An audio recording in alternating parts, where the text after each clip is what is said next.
Bienvenue à tous. Welcome to Reporters here on France 24. I'm Mark Owen. Indigenous people live in the heart of nature. France 24 has been to meet them across the world to witness how climate change is affecting their lives and how they're adapting.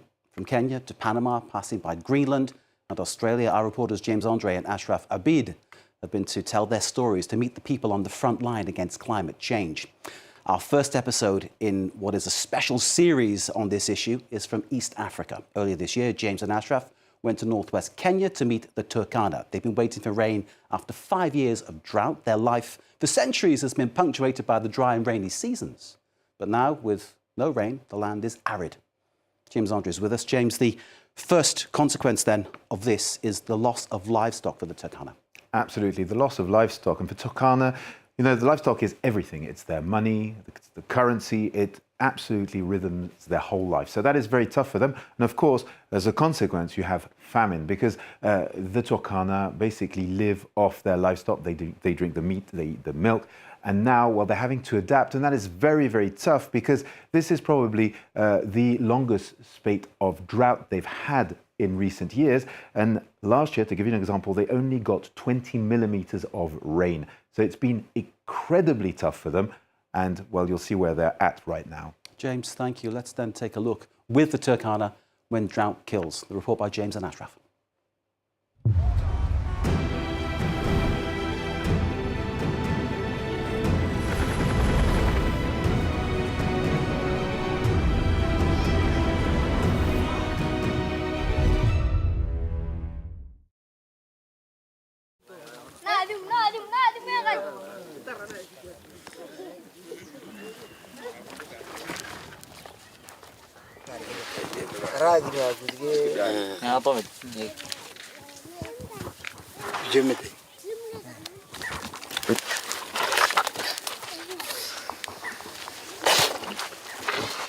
Vekio ari kwa kena malten.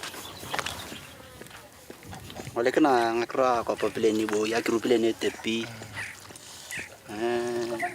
Ya bo karai bo ke libunia joko kur ke ya deke. Ibun lo barene amalo tonga. Ite bala tani. Akwana ke diga toan. Idi bernya rani.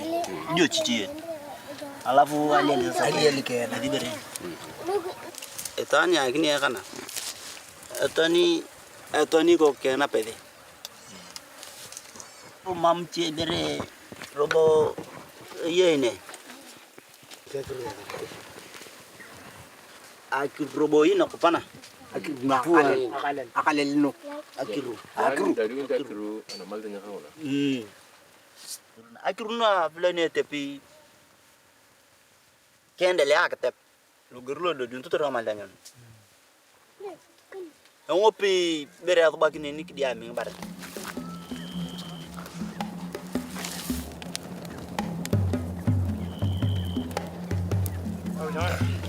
The Turkana people have been waiting for rain for 5 long years. These nomadic herdsmen live on semi-arid land in northeastern Kenya, close to a vast salty lake. Their whole life revolves around livestock. Cattle is used as currency and is at the core of all rituals. An estimated 1 million Turkana people rely on the pasture that grows during the rainy season to feed their animals. And there has been no rain since 2017.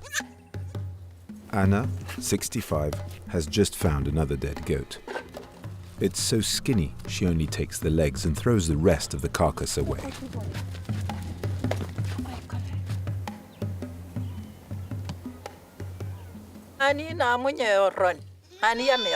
I had a lot of goats. I lost 100 to the drought.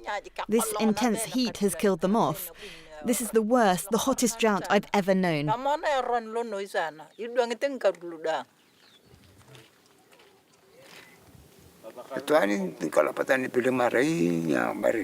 Those in the mountains and rural areas who depend only on livestock will follow their animals into death. Those who will survive are the traders, the fishermen, maybe those who are employed, but not a group like mine that has nothing.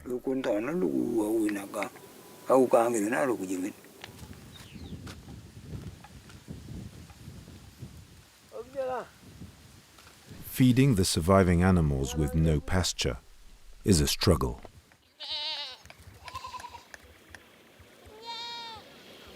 Ewoy walks out to this dried-out swamp each day to fetch fodder to feed his village's last cows.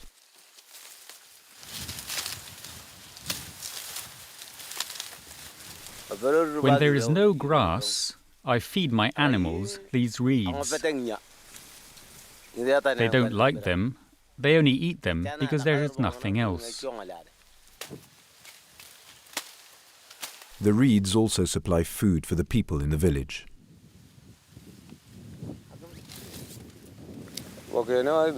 We scoop the bottom of the reeds from the ground.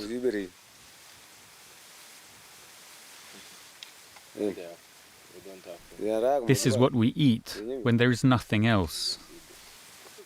Come over here and have some. Take them all.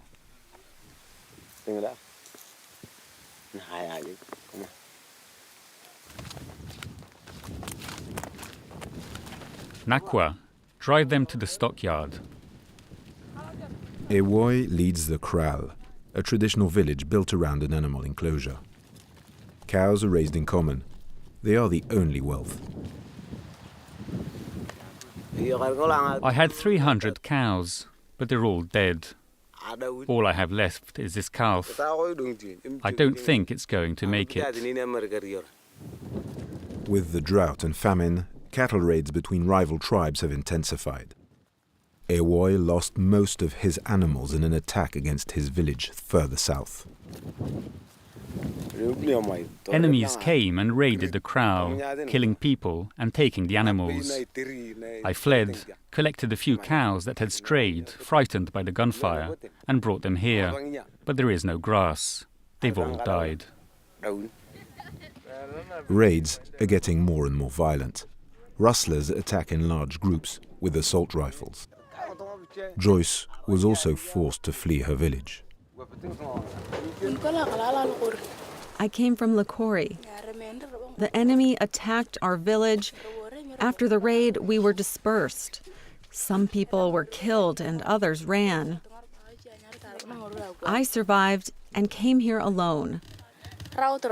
When people were being shot and killed during the raid, I escaped on foot and wandered, not knowing where I was going.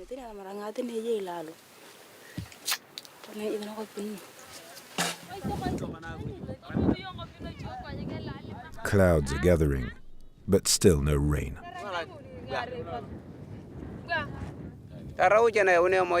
We only eat when the government brings relief food.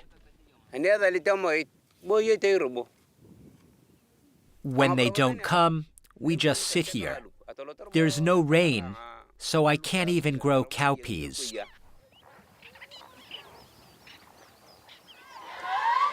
It's International Water Day in Nachukui on Lake Turkana's shores.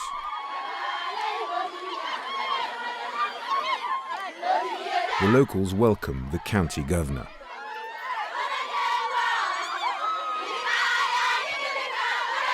Delegations have come from around the region to ask for help. Some groups have walked for days from remote or mountain communities. Everywhere the drought has wiped herds out.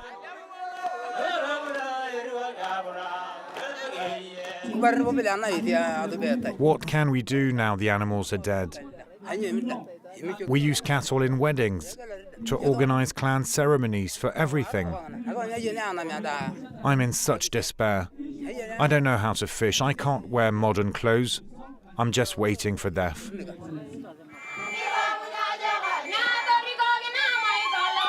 Groups take turns chanting their demands to traditional rhythms.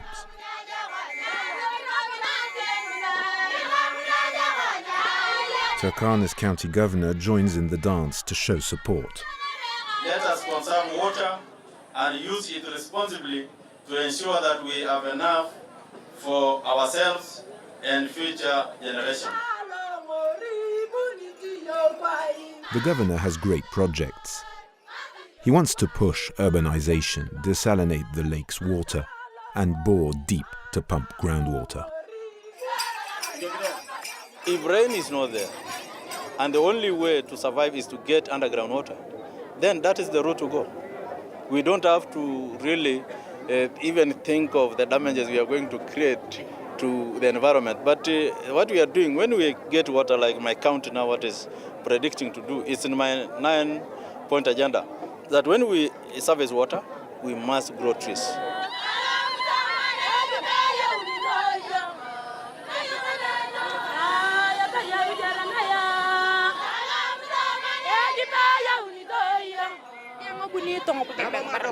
Given the nature and frequency of the droughts, I'm afraid that pastoralism is going to end. Most of the herdsmen who lived in the mountains are now arriving on the lake shores to join the fishermen. They have no homes. The fishermen help them and teach them to eat fish. Most of them had never eaten fish before. They can't even separate the flesh from the bones. 250 kilometers long and 40 wide, Lake Turkana is a resource the people that share its name have long ignored. To traditional herders, fishing is for the poor, those who don't own livestock. Now famine is pushing them towards the lake shores.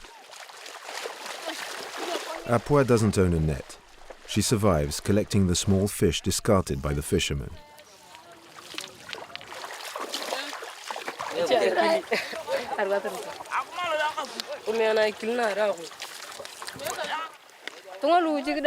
I lost 2 of my children to hunger.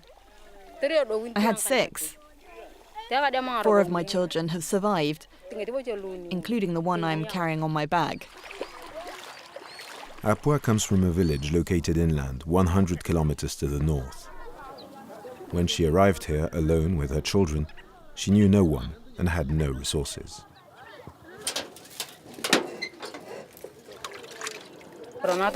I'm cooking these fish for the children. They've had nothing to eat this morning. My body is so weak, and I'm breastfeeding.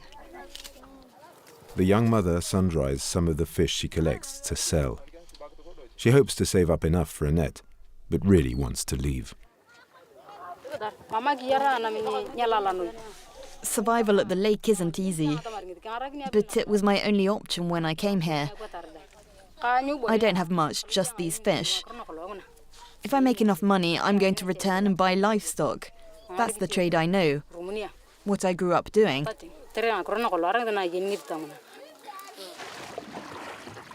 Even those who work on the boat struggle to adapt to such a different way of life.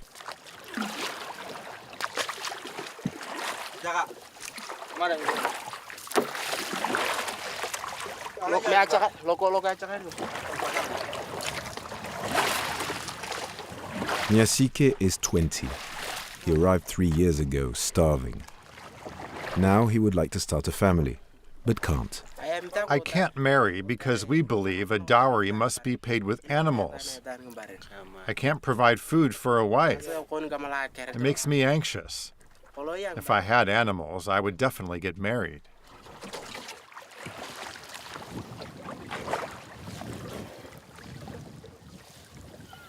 Inland, the sky is darkening. The goat hasn't lied. Just days after the sacrifice, torrential rain starts pouring down for the first time in 5 years. We're happy the rain has come. Grass will sprout, but there are no animals left to enjoy it. County Turkana meteorologists expect a near-normal rainy season. They're also monitoring ever-rising average temperatures. It will take time for herds to reconstitute and for famine to end, if weather permits.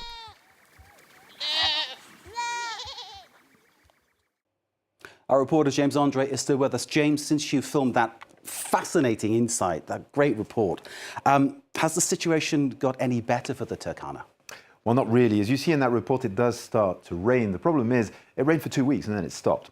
Usually, these rains go on for months, and usually the whole region becomes, lush and green. This has not happened this year. There's been, of course, a little bit of greenery. The animals that were already there have survived. They have multiplied, but not nearly enough for the Turkana to go back to their irregular way of living. As for the people we saw along the lake, well, they've moved. As you know, these are nomadic people. They're no longer there. That village is now deserted, and people have moved up north, close to the Omo River, where there's been a lot of rain, so there are more fish they can actually get out of the lake to survive. And also, one thing, when this is good news, the Marile and the Turkana, who are arch enemies and have been for centuries, are actually at peace at the moment, because there are so few animals that they've decided to stop fighting over them and actually share the little they have, and that is very new. So something at least that is positive in what is a very difficult situation. James, you first went there 12 years ago to meet the Turkana, film about their life.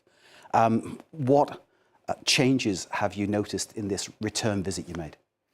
Now, the changes are that this drought is worse than the one I filmed 12 years ago. That was 2011. That was 1 year of terrible drought. People were literally dying. I remember interviewing a man called Nagoi Lojore, who had just lost his wife. He was an elderly man. He was desperate. He had watched his wife die of hunger, not being able to do anything. It was heartbreaking.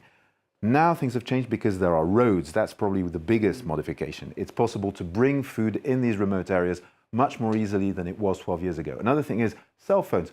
Most of these people actually have cell phones and use them. And so that means you can actually call out for help when you do need some. So the situation when it comes to climate is worse now, but there are less people dying simply because, well, you can bring food. James, André, thank you very much indeed. You can, of course, see the report by James and Achraf on our website, france24.com. Stay with us for the next Reporters programme featuring our series of reports by James and Achraf on how climate change is affecting Indigenous people across the world. Stay with us here on France 24.